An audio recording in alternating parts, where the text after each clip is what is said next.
నమస్తే అండి. నేను doctor Kalyan Chakravarthi, consultant psychiatrist and relationship counsellor అండి. ఈరోజు మనం మాట్లాడుకునేటటువంటి టాపిక్ ఒత్తిడి లేదా యాంగ్జైటీ లేదా ఆందోళన లేదా డిప్రెషన్. అసలు ఒత్తిడి అంటే ఏంటి అనేది చాలా సర్వసహజంగా మనం అనుకుంటా ఉంటాం. ఒత్తిడి అనేటటువంటిది అందరూ చూసేటటువంటిది అంశమే.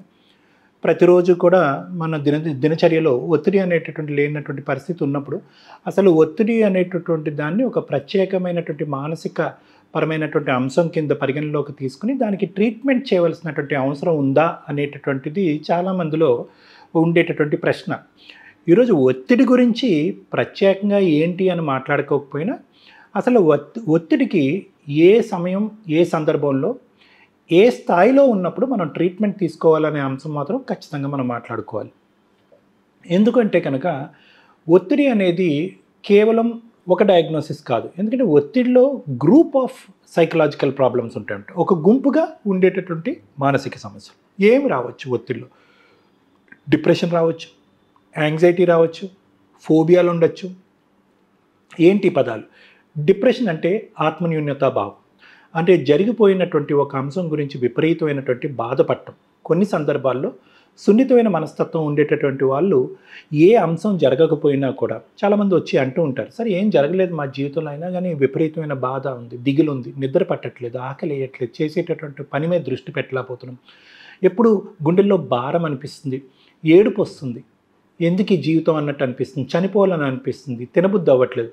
సో ఇవి డిప్రెషన్కి సంబంధించినటువంటి అంశం. సో అక్కడ దాన్ని కూడా ఒత్తిడి అనే కేటగిరీలో వేస్తాం. ఇది ఆఫీస్లో ఒత్తిడా, లేదంటే భార్యాభర్తల గొడవల వల్ల ఒత్తిడా, పిల్లల భవిష్యత్తు గురించి ఉన్నటువంటి ఒత్తిడా అని మనం అనుకోవట్లేదు. కానీ కొన్ని సందర్భాల్లో, చాలా సందర్భాల్లో ఇన్ఫ్యాక్ట్ ఏ సంఘటన లేకుండా కూడా, ఎటువంటి భయంకరమైనటువంటి పరిస్థితి లేకపోయినా కూడా ఒత్తిడి అనేటటువంటిది ఉండటానికి ఒక అవకాశం ఉంది. అంటే డిప్రెషన్ అనేది రావడానికి అవకాశం.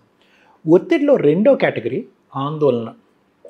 సో ఈ ఆందోళన పడేటటువంటి వాళ్ళు సర్వసహజంగా ఏంటంటే జరగబోయేటటువంటి అంశాల గురించి విపరీతంగా ఆలోచిస్తూ ఉంటారు. చిన్నపాటి అంశాలే, ట్రైన్ లేట్ అవుతుంది, బస్ లేట్ అవుతుంది, ఆఫీస్ లేట్ అవుతుంది, లేదంటే ఇక్కడ పరీక్ష, ఏదో ఒక అంశం, ఏదో ఒకటి ఆలోచన అనేటటువంటిది సుడిగుండంలాగా కాన్స్టెంట్గా బ్రెయిన్లో కంటిన్యూస్గా తిరగటం వల్ల మానసిక పరమైనటువంటి ప్రశాంతత ఉండదు. అంటే గతంలో వాళ్ళు అలా ఆందోళన పడిన ప్రతి సందర్భంలో వాళ్ళు స్పీడ్గా చేసినా, స్లోగా చేసినా, పైకి చేసినా, కిందకి చేసినా పని అయితే అయిపోతుంది. అయిపోయినటువంటి గతంలో మనం ఇంత ఆందోళన పడినా కూడా మనం ఈజీగానే పనులు చేసుకున్నాం అనేటటువంటి భావన పక్కన పెట్టి ఇప్పుడు బాగా స్పీడ్గా ఆలోచిస్తూ ఉంటారు, భయపడుతూ ఉంటారు, గుండె దడ ఉంటుంది. ఇందాక మనం డిప్రెషన్కి సంబంధించిన సిమ్టమ్స్ మాట్లాడుకున్నాం. ఇప్పుడు యాంగ్జైటీ, ఆందోళనకు సంబంధించినటువంటి సిమ్టమ్స్లో ఏంటంటే ఆతృత, కంగారు, ఒకే విధంగా పరిగెట్టేటటువంటి ఆలోచనలు, ఏదో అయిపోతుంది, నెక్స్ట్ మినిట్ ఏదో అయిపోతుంది, వర్స్ట్ కమ్ సినారియో ఏదో జరగబోతుంది అనేటువంటి, అంటే ఉద్యోగం పోతుందనో, లేదంటే బస్సు మిస్ అయిపోతానో, ట్రైన్ మిస్ అయిపోతా, పరీక్ష ఫెయిల్ అయిపోతానో, లేదంటే టీచర్ కానీ, ప్రొఫెసర్ కానీ, బాస్ కానీ గర్జిస్తారు, తిడతారని అవటానికి అవకాశం ఉంది. ఆందోళన పడినంత మాత్రాన అది అవటానికి అవకాశం ఉంది, కానీ అది 100వ వంతో 10వ వంతో ఉంటుందంట. అంటే చాలా సన్నపాటి అవకాశం. అదేవిధంగా ఏంటంటే అదే ఆలోచిస్తూ నిద్ర పట్టకపోవటం, సరిగ్గా తినకపోవటం, చిన్నపాటి ఆందోళన వల్ల చేసేటటువంటి తప్పులు అధికంగా ఉండటం, జ్ఞాపక శక్తి తగ్గిపోవటం. అంటే చాలామంది ఆందోళన పడినటువంటి వాళ్ళు, సార్ మాకు మర్చిపోతున్నాం సార్, చిన్న చిన్న అంశాలు కూడా, ఆఫీసు, ఇంటిపరమైనటువంటి సహజమైనటువంటి అంశాలు కూడా మర్చిపోతున్నాం అని అంటూ ఉంటారు. ఎందుకు మర్చిపోతారు అంటే కనుక యూజువల్గా దానికి కారణం ఏంటంటే బ్రెయిన్లో అనవసరమైనటువంటి విపరీతమైనటువంటి రకరకాల ఆలోచనలు అన్నీ కూడా నిండిపోవటం వల్ల ఇంపార్టెంట్ అంశాల మీద దృష్టి కేంద్రీకరణ తగ్గిపోవటం వల్ల ఆందోళన మర్చిపోవటం అన్నది జరుగుతుంది. ఇది రెండో కేటగిరీ ఆఫ్ ఒత్తిడి. అంటే నేను ఇప్పుడు చెప్పేది ఏంటంటే ఒత్తిడి అనేటటువంటి దాంట్లో ఎన్ని రకాల అంశాలు ఉంటాయి అని చెప్తున్నాను. మూడో రకమైనటువంటి ఒత్తిడి ఏముండొచ్చు? ఫోబియా ఉండొచ్చు. ఫోబియా అంటే ఏంటి? విపరీతమైనటువంటి భయం. ఏ స్థాయి భయం అంటే కనుక ఇంకా నెక్స్ట్ మినిట్ ఏదో జరిగిపోతుంది అనేటటువంటి ఆతృత భయంతో ఏంటంటే ఆ పనినే పోస్ట్పోన్ చేయటం కానీ, ఆ పనినే అవాయిడ్ చేయటం కానీ, అంటే ఇంకా ఆఖరికి డిప్రెషన్లో కానీ, యాంగ్జైటీలో కానీ, ఆత్మన్యూనతా భావం కానీ, ఆందోళనలో కానీ చూడనటువంటి అంశాలు మనం ఫోబియాలో చూస్తాం. అంటే ఏంటి? ఇంకా వాళ్ళు లైవ్లో ఇంకా ఆటోమేటిక్గా వాళ్ళ కళ్ళు ఎదురుగుంటే ఆ సంఘటన అయిపోతున్నట్టుగా అందులో వాళ్ళు లీనమైపోయి ఆ సంఘటన వాళ్ళ కళ్ళు ఎదురుగుంటే జరిగిపోతుంది అనేటటువంటి భావంతో వాళ్ళు గుండె దడ పెరిగిపోతుంది, గొంతు కారిపోతుంది, ఒక చోట కుదుటగా కూర్చోలేరు, ఏమి నిదానంగా ఆలోచించలేరు, ఎవరు ఎంతవరకు సముదాయించడానికి చల్లబరచడానికి ప్రయత్నం చేసినా కూడా ఎవరి మాట వినేటటువంటి పరిస్థితి లేదు. ఆఖరికి ఏ స్థాయి వరకు ఒత్తిడి వెళ్తుందంటే కనుక ఇంకా పరిస్థితిని అవాయిడ్ చేస్తారు. ఆఫీస్‌ని ఉద్యోగం మానేయటం కానీ, ప్రయాణం చేయటం మానేయటం కానీ, ఫ్లైట్లు ఎక్కటం మానేయటం కానీ, హాస్పిటల్స్‌కి కూడా వెళ్ళటం మానేయటం కానీ ఆ భయంతో. ఎగ్జామ్స్ చాలామంది ఏంటంటే ఇంటర్వ్యూస్, ఎగ్జామ్స్ ఇలాంటివి కూడా తర్వాత సంగతి తర్వాత జరుగుతుందిలే, ఈ భయం అనేటటువంటి తగ్గిన తర్వాత రేపటి రోజు మళ్ళీ ఆ సిచ్యువేషన్ నేను అప్రోచ్ అవుతానని సిచ్యువేషన్ పోస్ట్‌పోన్ చేస్తూ ఉంటాను. సో చూసారా ప్రేక్షకులు, ఎంత ఒత్తిడిలో ఎన్ని రకాలున్నాయి, ఎన్ని రకాలున్నాయి. కానీ మనం ఏంటంటే ఇవి ఆటోమేటిక్‌గా అది మనస్తత్వంలో ఉండేటటువంటి ఒక యాస్పెక్ట్‌గా, మన వ్యక్తిత్వంలో ఉండేటటువంటి ఒక నార్మల్ రియాక్షన్‌గా చాలా సందర్భాల్లో వదిలేస్తూ ఉంటాం. భయపడటంలో తప్పేముందండి, బాధపడటంలో తప్పేముందండి, ఆందోళన పడటంలో తప్పే.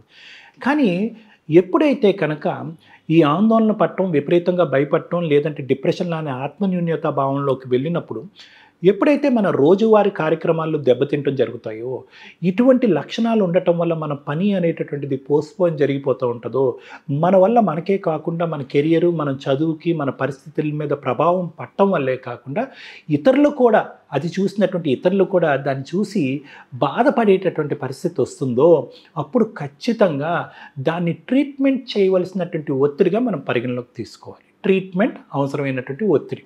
సో చాలా సింపుల్ లాజిక్. ఇటువంటి లక్షణాలు నేను ఇప్పుడు డిప్రెషన్, యాంగ్జైటీ, ఫోబియాలో అందరూ చూస్తుంటారు. కానీ ఎప్పుడు ట్రీట్మెంట్‌కి వెళ్ళాలి అంటే కనుక ఎప్పుడైతే కనుక వాళ్ళు వర్క్ మీద, ఎగ్జామ్స్ మీద, రోజువారీ కార్యక్రమాల మీద, చేసేటటువంటి పనుల మీద, వాళ్ళ మీద వాళ్ళు ఒత్తిడి వల్ల వాళ్ళ జీవితంలో వెనక్కి వెళ్ళిపోవటం అనేది జరుగుతుందో, అదేవిధంగా వాళ్ళతో పాటు వాళ్ళ కుటుంబ సంబంధికులు కానీ, స్నేహితులు కానీ వాళ్ళని చూసి బాధపడటం కానీ, ఏదో జరుగుతుంది నీలో ఏదో డిఫరెన్స్ వచ్చింది అని ఒకరికి ఇద్దరు చెప్పినప్పుడు ఖచ్చితంగా ఆ ఒత్తిడికి ట్రీట్మెంట్ అనేటటువంటిది అవసరం. అయితే దీర్ఘకాలికమైనటువంటి ట్రీట్మెంట్ అక్కర్లేదండి ఒత్తిడి. ఎందుకంటే దాన్ని పసిగట్టటము, దానికి సరైనటువంటి కౌన్సిలింగ్ కానీ, పర్యవేక్షణలో కూడినటువంటి ట్రీట్మెంట్, అడ్వాన్సెస్ ఇన్ ట్రీట్మెంట్ అని చెప్పి చాలా లేటెస్ట్‌గా ఆధునిక కాలంలో అత్యాధునికమైనటువంటి ట్రీట్మెంట్ ఇప్పుడు మనకి అందుబాటులో ఉన్నాయి. ఈ ట్రీట్మెంట్లు ఒక డాక్టర్ యొక్క, ఒక సైకియాట్రిక్, ఒక నిష్ణాతుడైనటువంటి సైకియాట్రిస్ట్ యొక్క పర్యవేక్షణలో మందుల యొక్క మోతాదు కానీ, దాంతోపాటు కౌన్సిలింగ్ అనేటటువంటి టెక్నికల్ కానీ కలగలిపితే కనుక మందులు దీర్ఘకాలికంగా వాడవలసినటువంటి అవసరం లేదు. అంటే కారణం ఏంటి అనేది కనుక్కొని దానికి అనుగుణంగా ట్రీట్మెంట్ ఇవ్వటం, లక్షణాలు ఏంటి అనేది కనుక్కొని దానికి అనుగుణంగా ట్రీట్మెంట్ ఇవ్వటం, పరిణామాలు, ఈ ఆందోళన వల్ల, ఒత్తిడి వల్ల జరిగిన పరిణామాలు ఏంటి అని కనుక్కొని దానికి అనుగుణంగా ట్రీట్మెంట్ ఇవ్వటం. ఎప్పుడైతే కనుక ఈ బ్యాలెన్స్ అండ్ క్యాలిక్యులేటెడ్ ట్రీట్మెంట్ ఉంటుందో సైకియాట్రీలో, ఎవరన్నా సైకియాట్రిస్ట్ ఆ పరంగా ముందుకు వెళ్ళేటట్టయితే ఆ ట్రీట్మెంట్ చాలా చక్కగా, సునాయాసంగా, ఒక పద్ధతి ప్రకారం ముందుకు వెళ్తూ దీర్ఘకాలికంగా ఉండే ట్రీట్మెంట్లా కాకుండానే తాత్కాలికంగా వాడుతూ, తాత్కాలికమైనటువంటి ట్రీట్మెంట్ కింద మారి, దాంతోపాటు కౌన్సిలింగ్ కలగలిపితే కనుక, మెడిటేషన్ అండ్ యోగా కలగలిపితే కనుక చాలా తొందరగా ఇందులోంచి బయటకు రావడానికి అవకాశం ఉంటుంది. సో ఇది నేను ఈరోజు ప్రత్యేకంగా మీతో మాట్లాడాలనుకున్న టాపిక్. ఒత్తిడి అంటే ఎటువంటి కేటగిరీస్ ఉంటాయి, ఒత్తిడికి ఎప్పుడు ట్రీట్మెంట్ తీసుకోవాలనేటటువంటి ఆలోచన. థ్యాంక్ యూ అండి.